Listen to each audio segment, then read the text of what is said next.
আসসালামু আলাইকুম। সুপ্রিয় দর্শক মণ্ডলী, অদম্য নারীদেরকে পুরস্কার দেওয়া হয়েছে। 6 জন অদম্য নারীকে বাংলাদেশের বর্তমান অন্তর্বর্তীকালীন সরকারের প্রধান উপদেষ্টা প্রফেসর ডক্টর মোহাম্মদ ইউনূস তাদের হাতে পুরস্কার তুলে দিয়েছেন। 6 জন অদম্য নারী। তো প্রতি বছরই বিশ্ব নারী দিবস থাকে। সেই দিবসে আমরা ঢাকায় বিভিন্ন অনুষ্ঠান দেখি, ঢাকার বাহিরেও হয়। ঢাকার বিভিন্ন কর্পোরেট অফিসগুলোতে নারীরা খুব সাজুগুজু করে, তাদেরকে কিছু গিফট দেয় কোম্পানি। তো নারীদেরকে যেভাবে পণ্য হিসেবে ব্যবহার করতে চায় বাতিল শক্তি, সেভাবেই সেটা তারা করতে সক্ষম হয়েছে। বিভিন্ন কর্পোরেট অফিসে নারীদেরকে কাজের পাশাপাশি তারা একটা পণ্য হিসেবেও ব্যবহার করে। তো যাই হোক, আমি যেটা বলতে চাই, নারী দিবস মাত্র দুদিন আগে নারী দিবস গেল। এখন মার্চ মাস, এখন আমি যখন কথা বলছি 10 মার্চ 2025। এই নারী দিবসে বাংলাদেশের নারীদের মধ্য থেকে 6 জন অদম্য নারীকে, কাউকে অর্থনীতিতে, কাউকে গৃহস্থের কাজের জন্য, কাউকে ক্রিকেটের জন্য, ইত্যাদি ইত্যাদি বিভিন্ন কারণে, সবগুলো আমি মুখস্থ রাখতে পারিনি, তাদেরকে পুরস্কারগুলো দিয়েছেন। তো আমার একটা প্রশ্ন, সুপ্রিয় দর্শক মণ্ডলী, এই 6 জন অদম্য নারীদেরকে কোটি কোটি নারীদের থেকে কিভাবে বের করলো? এটার অর্থটা কি? এটার মানেটা কি? এদেরকে, এই 6 জনকে অদম্য পুরস্কার দেওয়ার? আমার কাছে তো মনে হয় এরকম কমপক্ষে 6 লক্ষ নারী বের হবে এর থেকে। অদম্য অদম্য শব্দের যেটা ইতিবাচক বোঝায়, 6 লক্ষের বেশি নারী বের হবে যারা জীবিত আছে এখান থেকে। কমপক্ষে 6 জন নারীকে তারা কিভাবে সিলেক্ট করলো, কিভাবে তারা বের করলো? অদম্য নারী, বহু নারীরা আছেন যারা অনেক কষ্ট ক্লেশ করে তাদের পরিবারকে সামলান। আমি ব্যক্তিগত জীবনে গার্মেন্টস ফ্যাক্টরিতে চাকরি করেছি, কমপ্লায়েন্সে। তখন আমি ফ্যাক্টরিতে ঘুরে ঘুরে দেখেছি অনেক নারীরা রুগ্ন হয়ে গেছেন, ঠিক মতন তারা খাবার খেতে পারেন না, পুষ্টিহীনতায় ভোগেন। খুব কম টাকা বেতন পান, সে টাকা দিয়ে তারা বাসা ভাড়া দেন, ছেলে মেয়ে লেখাপড়া করান।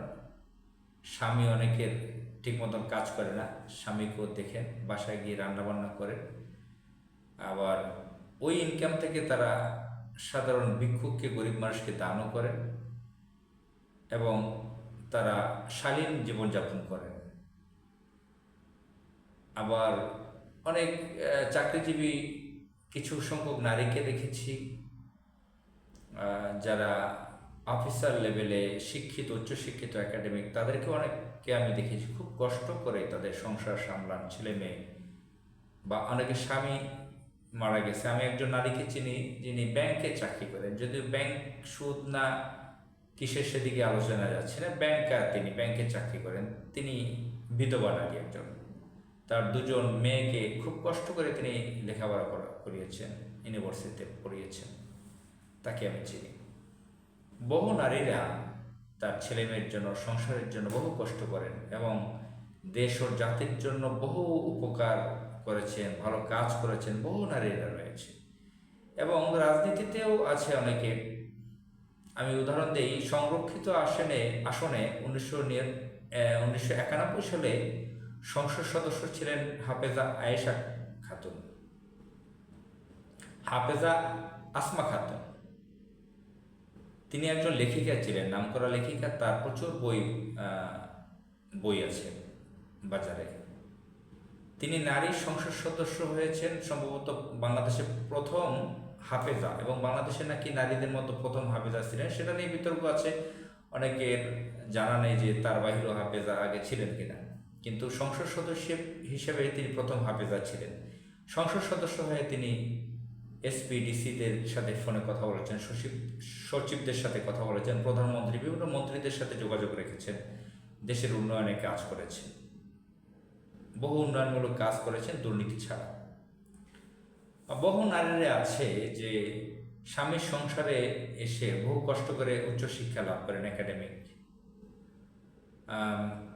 বহু কষ্ট করেন, বহু কাজ করেন, বহু উন্নতি ঘটিয়েছেন। বহু ধরনের নারী আছে এদেশে। এই প্রতি বছর কয়েকজন নারীকে, 6জন এরকম সংখ্যক নারীকে অদম্য নারী হিসেবে কিভাবে সিলেক্ট করা হয়, কিভাবে তাদের নামগুলো তৈরি করে, আমার এটা সন্দেহ, আসলে বিস্ময়, আমার কাছে কেমন যেন লাগে এটা। এই অদম্য নারী, এরপর এই প্রধান উপদেষ্টা একজন নারীকে নারী হিসেবে অদম্য পুরস্কার দিয়েছেন, মোহনা নামের একজন, সে নাকি হিজড়া, রাজশাহীর। সেটা নিয়ে আমি বিতর্ক দেখেছি সামাজিক যোগাযোগ মাধ্যমে, সে নাকি ট্রান্সজেন্ডার। সেটা আমার জানা নেই, ভালো স্টাডি করতে পারেনি ব্যাপারটা নিয়ে, সে আসলে ট্রান্সজেন্ডার কিনা। যদি সেটা হয়ে থাকে তো ভয়ানক খবর। তো যাই হোক, আমরা অদম্য নারীর এই সমস্ত পুরস্কার নিয়ে আমাদের যথেষ্ট সন্দেহ রয়েছে। এগুলো আমার কাছে ব্যক্তিগতভাবে হাস্যকর লাগে। আসসালামু আলাইকুম।